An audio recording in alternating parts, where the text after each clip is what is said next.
अल्हम्दुलिल्लाहि रब्बिल आलमीन वल आक़िबतु लिल मुत्तक़ीन वस्सलातु वस्सलामु अला रसूलिही मुहम्मदिन व आलिही व अस्हाबिही अजमाईन। अम्मा बाद फ़अऊज़ु बिल्लाहि मिनश शैतानिर रजीम। बिस्मिल्लाहिर रहमानिर रहीम।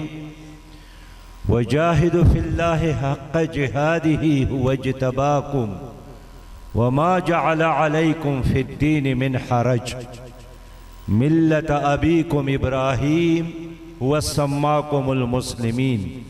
सदक़ल्लाहुल अज़ीम। अल्लाहुम्मा सल्लि अला मुहम्मदिन व अला आलि मुहम्मद कमा सल्लैता अला इब्राहीम व अला आलि इब्राहीम इन्नका हमीदुन मजीद। वाजिबुल एहतराम जनाब हज़रत अल्लामा मौलाना डॉक्टर साहिबजादा अबुल खैर सदर मिल्ली यकजहती कौंसल पाकिस्तान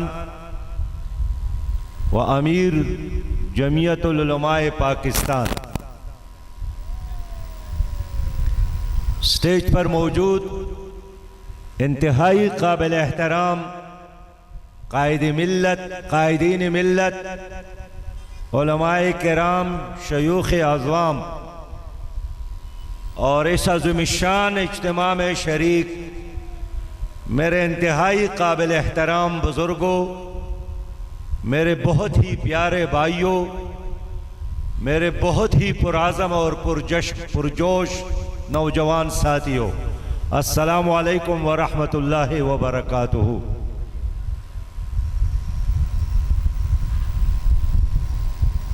हमारे बहुत ही प्यारे भतीजे जनाबे उज़ैर डॉक्टर अल्लामा उज़ैर महमूद अलवरी साहब का खिताब गुज़श्ता इज्तिमा में भी मैंने सुना था और मुझे उनके हर लफ्ज़ में एक दर्द महसूस होता है और एक पैगाम मौजूद है और वो चाहते हैं कि हमारी मिल्लत, हमारी उम्मत, हमारी कौम जो छोटे छोटे जुज़वी और फरूई मसाइल पर दस्तक गिरबान हैं, ये बाहिम मुत्तहिद हो जाए। मैं उनके ख्यालात पर, उनके इस जज्बात पर अपने भतीजे बहुत ही प्यारे उज़ैर महमूद अलवरी साहब को मुबारकबाद पेश करता हूँ और मुझे खुशी है कि अबुल खैर साहब को अल्लाह ताला ने इतने बड़े खैर से नवाजा है। अल्लाह ताला उनके इल्म में, उनके सलाहियत में और भी बरकत डाले। मेरे भाइयों, स्टेज पर बहुत बड़े दाना बीना और जहांदीदा हमारे शयूख़ अज़वाम मौजूद है। वो खिताबात फरमाएंगे। मुझे चूंकि सफर दरपेश है इसलिए मैंने इजाजत मांगी और चंद अल्फाज आपकी खिदमत में रखना चाहता हूं। मैं जब यहां स्टेज पर आया और इतनी बड़ी तादाद में यहां के लोगों को देखा तो एक एहसास तो ये हुआ कि अल्लाह रब्बे करीम मेहरबान है और जो लोग इस दुनिया में अल्लाह के साथ मोहब्बत करता है, अल्लाह ताला उनके नाम को, उनके काम को जिंदा रखता है। और यही वजह है कि इतना जमाना गुजरने के बावजूद भी जहां रंग और नस्ल का कोई ताल्लुक नहीं है, जहां जबान और इलाके का भी कोई ताल्लुक नहीं है, जनाबे हजरत शाहरुखनुद्दीन के साथ जनाबे महमूद अहमद अलवरी के साथ ये मोहब्बत ये इस बात की अलामत है कि अल्लाह ताला ने उनके काम को कबूल किया है। हम लोगों को यही समझाना चाहते हैं कि लोगों, अगर इज्जत चाहते हो तो दीन में है। दीन के बगैर जो इज्जत मिलती है वो पानी का बुलबुला है। पाकिस्तान में 22 वज़राए आज़म गुजरे हैं। पाकिस्तान में 11 सदूर गुजरे हैं, लेकिन शायद आप में से कोई भी ऐसा आदमी ना हो जिनको 22 वज़राए आज़म के नाम मालूम हो, जिनको 11 सदूर पाकिस्तान के नाम मालूम हो।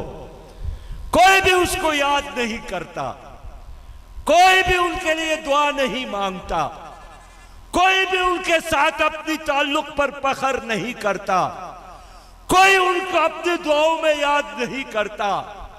लेकिन हम दुआओं में याद रखते हैं शाह अब्दुल कादिर जिलानी रहमतुल्लाह अलैह को। हम दुआओं में याद रखते हैं हजरत अली हजवीरी रहमतुल्लाह अलैह को। हम दुआओं में याद रखते हैं हजरत महमूदुल हसन असीरी माल्टा रहमतुल्लाह अलैह को। हम दुआओं में याद रखते हैं सैयद अबुल आला मौदूदी रहमतुल्लाह अलैह को। हम दुआओं में याद रखते हैं हजरत अल्लामा शाह अहमद नूरानी रहमतुल्लाह अलैह को। ये कौन लोग थे?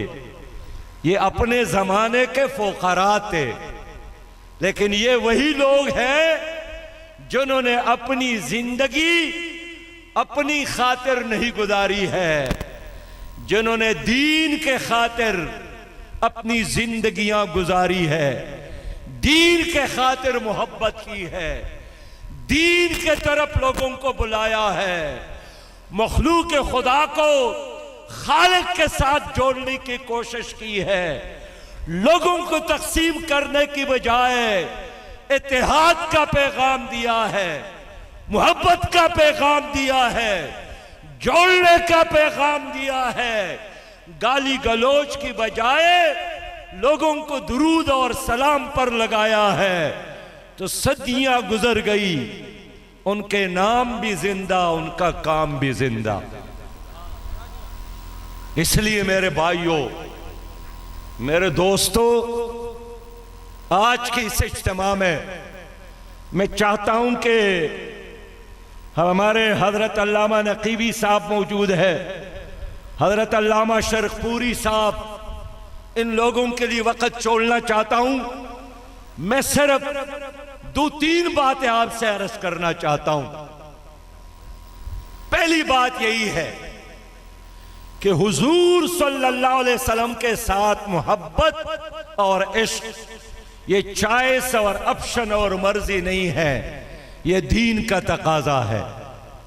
नबी मेहरबान सल्लल्लाहु अलैहि वसल्लम के साथ इश्क और मोहब्बत के बगैर कोई जन्नत में नहीं जा सकता, कोई शफात हासिल नहीं कर सकता, किसी को जामे कौसर नहीं मिल सकता, किसी के कब्र की तारीकियां रोशनियों में बदल नहीं सकता। दुनिया में भी कामयाबी और आखिरत में भी कामयाबी शर्त अव्वल अल्लाह की ईमान के बाद नबी मेहरबान सल्लल्लाहु अलैहि वसल्लम के साथ मोहब्बत है।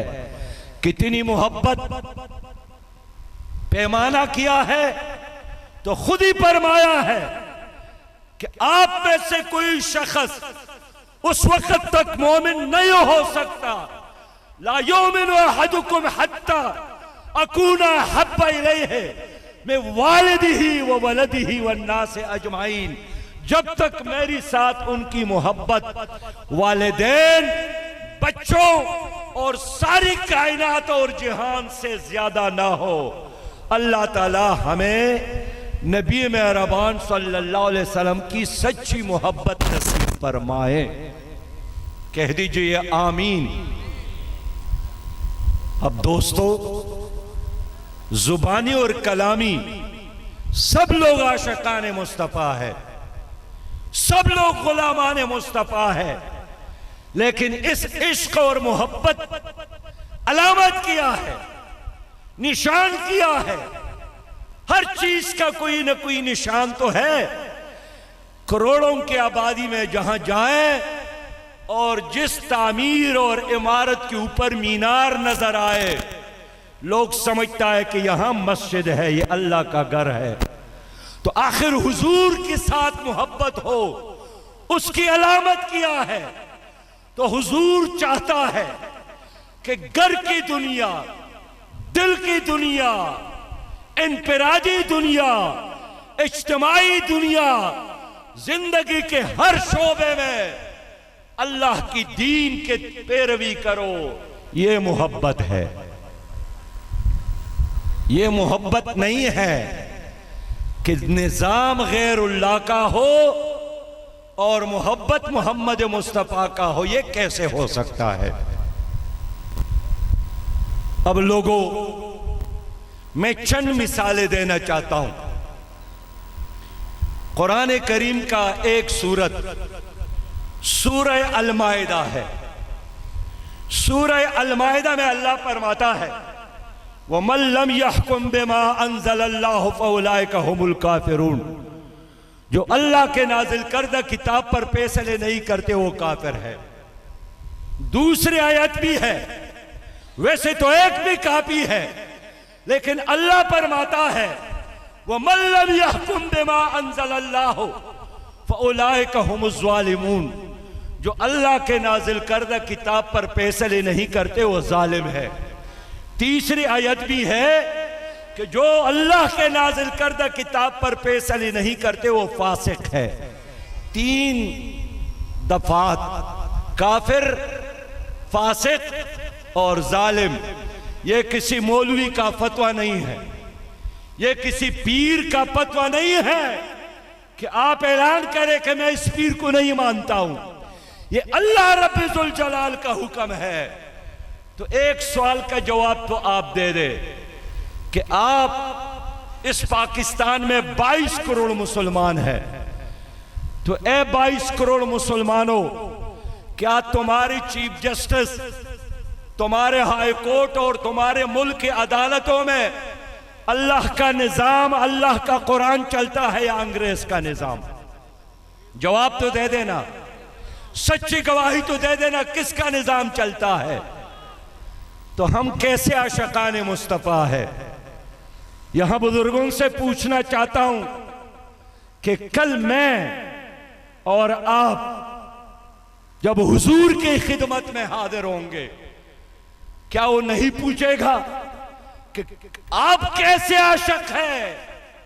तुम्हारी अदालतों में अंग्रेज का निजाम था और तो इश्क और इश्क और इश्क की बात करके न कुर्बानी दी, न जेल गए थे, न शहादत नोश की, जाम शहादत नोश की, न मुकाबला किया, न जिहाद किया, और आशिक बस आशिक और आशिक और आशिक।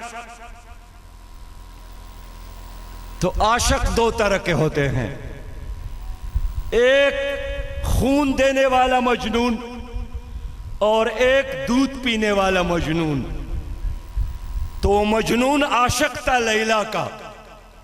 तो एक नकली और 2 नंबर का मजनून भी था।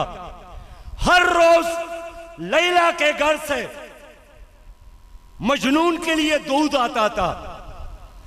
तो जो नकली और 2 नंबर मजनून था, वो रास्ते में वो बर्तन लेकर दूध पीता था और खाली बर्तन वापस करता था। लैला ने महसूस किया कि कुछ गड़बड़ है, तो उस आदमी से कहा कि आज मजनून को कहना कि बर्तन में दूध है, पीने के बाद अपना खून इसमें जमा करके मुझे वापस कर लो, अपना खून मुझे दे दो। लैला को आज आपके खून की जरूरत है। उस मजाजी और जाली मजनून ने बात सुनी तो हरस किया कि वो खून देने वाला मजनून उस सहरा में है, मैं दूध पीने वाला मजनून हूं। तो हम और आप दूध पीने वाले हैं। निजाम कुफर का है, निजाम गैरुल्लाह का है। उलमा मौजूद है और अल्लाह का शुक्र है। मैं इसलिए बहुत इत्मीनान के साथ यहां आता हूं। स्टेट सेक्रेटरी ने कहा यह तीसरी बार आ रहा है कि यहां कोई खिलाफी शरीयत काम मैंने नहीं देखा। सुन्नत की यहां पाबंदी है, यहां संजीदगी है। तो अल्लाह का हुक्म है, फला व रब्बिका ला युमिनून हत्ता युहक्किमूका फीमा शजर बैनहुम। तुम्हारे रब की कसम, ये मोमिन नहीं हो सकते जब तक ए पैगंबर आपको अपने मामलात में हाकिम तस्लीम ना करे। आप हमारे मामलात में हाकिम फैसला देने वाला कौन है? अंग्रेज का निजाम। तो एक इसका तकाजा यही है कि आए मिलकर इस मुल्क को इस्लामी बना दे, ताकि हमारी अदालतों में अंग्रेज के निजाम के बजाय कुरान का निजाम राइज हो जाए। इस पर इत्तेफाक करते हैं कि नहीं करते? मेरे दोस्तों, मैं दूसरी बात भी अर्ज करूं। कुरान में शराब पीने वाला, सूअर का गोश्त खाने वाला, कत्ल करने वाला, बदकारी करने वाला, चोर और डाकू के लिए अल्लाह ने ऐलान नहीं किया है कि मेरे साथ जंग करता है। लेकिन सूद और सुदखोरों के खिलाफ अल्लाह का ऐलान है कि फाज़नु बिहर्बिन मिन अल्लाह व रसूलिही। ये मेरे और मेरे रसूल के खिलाफ ऐलान जंग है। नबी मेहरबान ने फरमाया कि सूद गुनाह तो है, लेकिन कैसा? जिस तरह एक आदमी 36 बार अपनी मां के साथ बदकारी करे, निकाह करे, 36 बार। लेकिन मेरे और आपके मुल्क में सारा निजाम सूद पर चलता है। सारा माशी सिस्टम सूद के बुनियाद पर है। पाकिस्तान जिसमें इस वक्त गुर्बत नाच रही है, वसाइल की कमी की वजह से नहीं, सूदी निजाम की वजह से। महंगाई है सूदी निजाम की वजह से, बेरोजगारी है सूदी निजाम की वजह से, IMF और वर्ल्ड बैंक और अमेरिका के गुलामी है सूदी निजाम की वजह से। तो मेरा आपसे दूसरा अपील यही है कि हम गुज़श्ता 19 सालों से वफाकी शरीय अदालत में केस लड़ रहे थे कि इस मुल्क में सूदी निजाम पर पाबंदी हो। आईन का तकादा, अल्लाह का हुक्म, नबी मेहरबान का भी हुक्म, इस्लामी नजरियाती कौंसिल का फैसला, हमारी आईन का भी यही फैसला। उसके बावजूद भी सूदी निजाम 19 साल हमने केस चलाया। इस 19 सालों में पीपल्स पार्टी की हुकूमत आई और चली गई, मुस्लिम लीग की हुकूमत आई थी और खत्म हुई थी, PTI की हुकूमत आई थी और खत्म हो गई। इन तमाम हुकूमतों ने वफाकी शरीय अदालत में आकर सूदी निजाम का दिफा किया और इनकी थ्योरी, फलसफा यही है कि पाकिस्तान सूद के बगैर नहीं चल सकता। अल्लाह के रहम से बिलाखिर वफाकी शरीय अदालत ने सूद के खिलाफ फैसला दिया।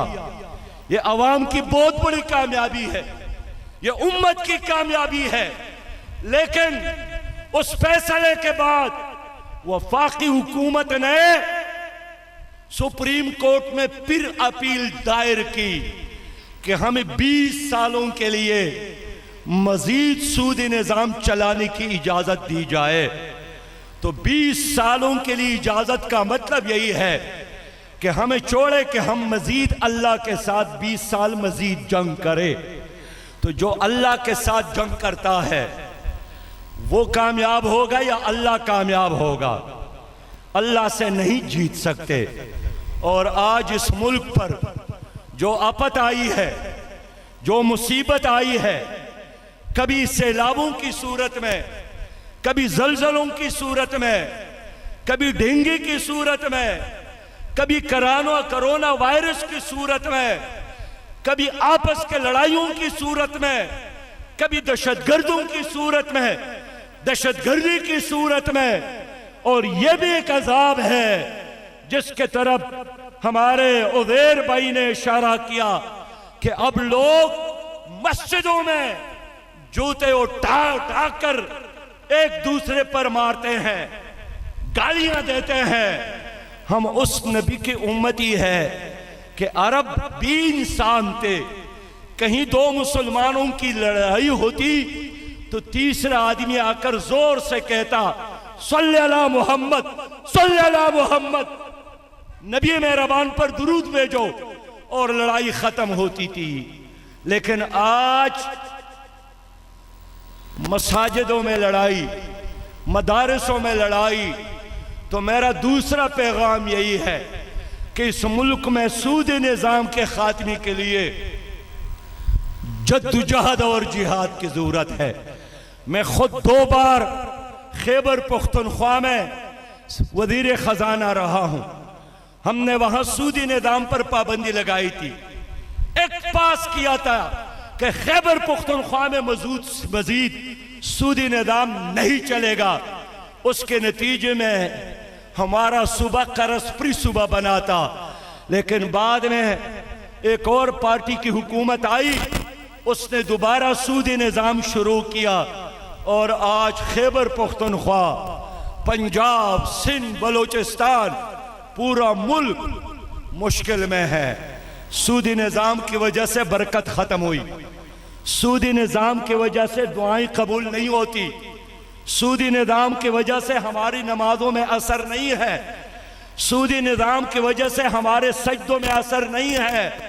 तो मैं आपसे यही मुतालिबा करने आया हूं कि सूदी निज़ाम के खात्मे के लिए जद्दोजहद और जिहाद के लिए तैयार है कि नहीं है?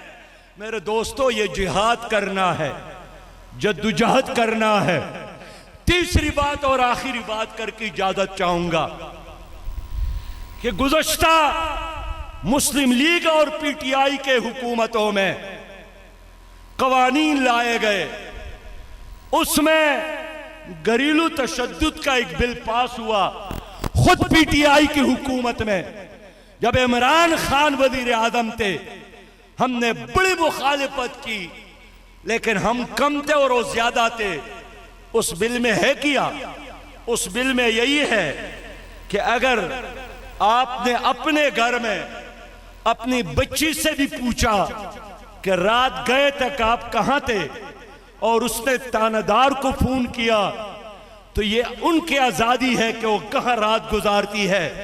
आपने उनकी आजादी में मुदाखलत की, आपको जेल जाना पड़ेगा।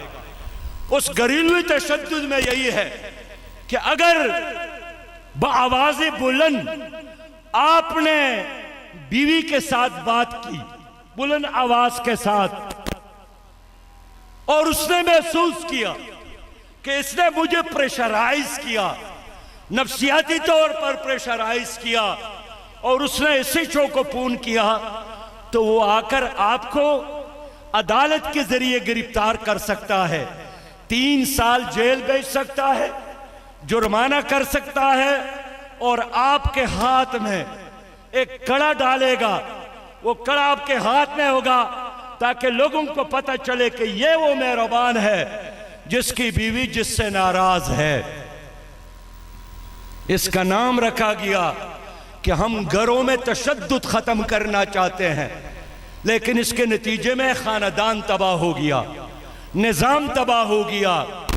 हम आखिरी बात जो मैंने कहा कि इस वक्त हुकूमत ने जेंडर, एक ट्रांसजेंडर बिल लाया है। यह क्या भला है? आम लोगों को पता नहीं है। यह बिल एक्ट बन गया। पीपल्स पार्टी, मुस्लिम लीग, पीटीआई और एमकेएम के 5-4 खवातीन और एक मर्द ने ये बिल पेश किया था और पास करवाया। इस बिल में क्या है? इस बिल में यह है कि अगर एक मर्द नादरा के दफ्तर जाए और दरखास्त दे दे कि मुझे महसूस हुआ कि मैं औरत हूं, तो नादरा उसको औरतों के फहरिस्त में लिखेगा। और अगर उसने जाकर दरखास्त दी कि मैं महसूस कर रहा हूं कि मेरे अंदर मर्दाना आदात और सिफात पैदा हो रहे हैं, तो नादरा उसको मर्द की तौर पर, नादरा को जानते हैं कि नहीं जानते? नादरा वो जो शनाख्ती कार्ड देता है, वो आपको मर्दों के परिस में, लेकिन 1 महीने बाद अगर आपको मजा न आया तो आप जाकर दोबारा दरखास्त दे सकते हैं कि मर्द बनकर मुझे मजा नहीं आया, अब दोबारा मुझे औरत डिक्लेयर किया जाए। लिहाजा औरत दोबारा, नादरा में मर्द हो तो दोबारा औरत। और इसका नाम यही है कि ये जो ख्वाजा सरा है, हम इनके हुकूक के तहफ़्फ़ुज़ के लिए काम कर रहा है। मेरे प्यारे भाइयों, सुन लो, इस बिल को यहूदियों ने इस कानून को कबूल नहीं किया, हिंदू मत में इसको कबूल नहीं किया गया, ईसाइयों ने उसको कबूल नहीं किया गया, बरतानिया में भी यह कबूल नहीं किया गया। लेकिन हमारे मुल्क में रात के अंधेरे में तरीके और सलीके के साथ इसको एक एक्ट बनाया गया। हमारे जमात इस्लामी के एक सेनेटर मुश्ताक साहब ने एक तरमीम इसमें पेश किया है, और तरमीम यही है कि एक आदमी अगर कहें कि मैं औरत बन गई हूं, तो एक डॉक्टर और एक नफ्सियाती माहिर उनका मुआयना कर ले, मेडिकल टेस्ट कर ले। अगर उसने माना कि ये वाकई औरत बन गई है, फिर उनको औरत डिक्लेयर करे, वरना होगा क्या? ये सारे मर्द औरत बन जाएंगे, ये लड़के उनके हॉस्टल में भी जाएंगे, ये वॉशरूमों को भी यूज करेंगे जहां औरतें जाती हैं, ये ख्वातीन के मजलिस में भी दुपट्टे डालकर जाएंगे। खुद बरतानिया में यह कानून है कि एक मर्द अगर समझे कि मैं औरत हूं, तो वो जाकर डॉक्टरों से सर्टिफिकेट, एक बोर्ड से सर्टिफिकेट लेता है। बोर्ड जब डिक्लेयर करेगा कि वाकई ये औरत है, तो उसको एक औरत की तौर पर कुरान में या मर्द का तस्करा है या औरत का तस्करा है। लेकिन ये लोग अल्लाह की तख्लीक, अल्लाह ताला के फैसलों को चैलेंज कर रहे हैं। कभी मर्द बनेगा और कभी औरत। आज इसलिए हमारा इजलास हुआ मंसूरा में, जनाब अबुल खैर साहब तो नहीं थे इस उर्स के प्रोग्राम की वजह से, लेकिन इनका सेक्रेटरी जनरल मौजूद था, इनके पार्टी के लोग मौजूद थे। हमने सोचा कि क्या करे, क्या खामोश रहे, क्या तमाशा करे, या आगे बढ़कर उस सुन्नत को जिंदा करे जो हजरत इमाम हुसैन रज़ी अल्लाह ताला अन्हु की सुन्नत है। वो सुन्नत जिंदा करेंगे, लेकिन वहां तक जाने से कबल इत्माम हुज्जत करना चाहते हैं और हुकूमत से कहना चाहते हैं कि ट्रांसजेंडर बिल को, एक्ट को वापस ले लो। ये इस्लाम के खिलाफ, दीन के खिलाफ, नजरिए के खिलाफ, सोसाइटी के खिलाफ, तहजीब के खिलाफ, गैरत के खिलाफ साजिश है। हम हर कीमत पर इस साजिश को नाकाम बनाएंगे। इसमें हमें आपकी ताउन की जरूरत है। मेरे दोस्तों, मेरे प्यारे भाइयों, निजाम गैरुल्लाह का हो और हम कितना मोहब्बत की बातें करें, ये पाने पर लकीरें हैं। आप बरतानिया जाएं, नमाज पर पाबंदी है, अमेरिका जाएं, रोजा रखने पर पाबंदी नहीं है, रूस और चाइना में भी सजदों पर पाबंदी नहीं है। पाबंदी इस चीज पर है कि इनिल हुक्म इल्ला लिल्लाह, हुक्म किसका चलेगा? हमारा ऐलान यही है कि हुक्म अल्लाह का चलेगा, और ये कहते हैं कि हुक्म अवाम का चलेगा, पार्लियामेंट का हुक्म चलेगा, जमहूर का हुक्म चलेगा। हम जमहूरियत की बात करते हैं, लेकिन उस जमहूरियत की जो शरीयत के ताबे हो, वो जमहूरियत जो शरीयत से आजाद हो, उससे हम पनाह मांगते हैं जिस तरह शैतान से पनाह मांगते हैं। मैं यहाँ तमाम बड़े बड़े उलमाए किराम मौजूद है, अल्लाह का रहम है कि आप सब मौजूद है। हमने ऐलान किया है कि हम अपने मसाजिद में, अपने अपनी तंजीमों के अंदर लोगों को बेदार करेंगे, और फिर 7 अक्टूबर को मस्जिद शुहदा से इस कानून के खिलाफ अपनी तहरीक का आगाज करेंगे। मैं आप सब भाइयों से दरख्वास्त करता हूँ, जनाब अबुल खैर जुबैर साहब से कि आए क़ियादत करे, हजरत अल्लामा नकीबी साहब से कि आए क़ियादत करे, हजरत शरफपुरी साहब से कि आए क़ियादत करे। अब तमाम बुजुर्गों से अपील करता हूँ, इसलिए कि अगर ये कानून बन गया और मुस्तकम हो गया, हमारा आइंदा नस्लें हमें मुआफ नहीं करेंगे कि जब ये कानून बन रहा था तो ये मशाइख क्या कर रहे थे, ये उलमाए किराम क्या कर रहे थे, ये दीनी और मजहबी पेशवा क्या कर रहे थे। ये जो बड़े सेकुलर जमातें हैं, इनके दरमियान लड़ाई है, लेकिन इख्तिदार के लिए है, दीन के लिए नहीं है। कश्मीर को बेचा, इस पर एक IMF और वर्ल्ड बैंक की गुलामी, इस पर एक जुमा की छुट्टी का खात्मा, इस पर एक घरेलू तशद्दुद का बिल, इस पर एक ट्रांसजेंडर का कानून, इस पर एक अमरीकी एजेंडे पर एक है, लेकिन इख्तिलाफ अपनी कुर्सी पर है। हमारी लड़ाई इस मुल्क में इसीलिए है कि पाकिस्तान इस्लामी पाकिस्तान बने, पाकिस्तान खुशहाल पाकिस्तान बने। लिहाजा मैं उम्मीद रखता हूँ कि इंशाअल्लाह ताला आप सब लोग डॉक्टर अबुल खैर जुबैर साहब की क़ियादत में 7 अक्टूबर को मस्जिद शुहदा लाहौर आएंगे, मुल्क को महफूज बनाने के लिए, इश्क़ मुस्तफ़ा की इस दावे में रंग भरने के लिए, ताकि हम इस मुल्क की हिफाजत करें। यही इश्क़ मुस्तफ़ा, यही ग़ुलाम मुस्तफ़ा। हमारे मंसूरे में शरफपुरी साहब तशरीफ़ लाए थे, बहुत सारे पीरान अज़वाम आए थे। मैंने अर्ज़ किया कि आप आशिक़ान मुस्तफ़ा है और हम ग़ुलामान मुस्तफ़ा। तो इश्क़ और ग़ुलामी का तकाज़ा यही है कि इस मुल्क में निज़ाम मुस्तफ़ा हो।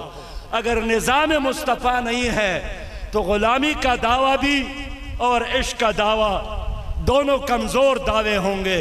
मैं उम्मीद रखता हूँ इंशाअल्लाह ताला कि अपने आखिरी सदारी खुतबे में जनाबे डॉक्टर अबुल खैर साहब इसके मज़ीद तायीद भी करेंगे, और मिल्ली यकजहती कौंसल पाकिस्तान के जिसमें 23 जमातें शामिल है, उनके कायद के हैसियत से आकर इस पूरी मोमेंट को लीड भी करे। वाखिर दावाना अल्हम्दुलिल्लाहि रब्बिल आलमीन। अस्सलामु अलैकुम व रहमतुल्लाहि व बरकातुहू।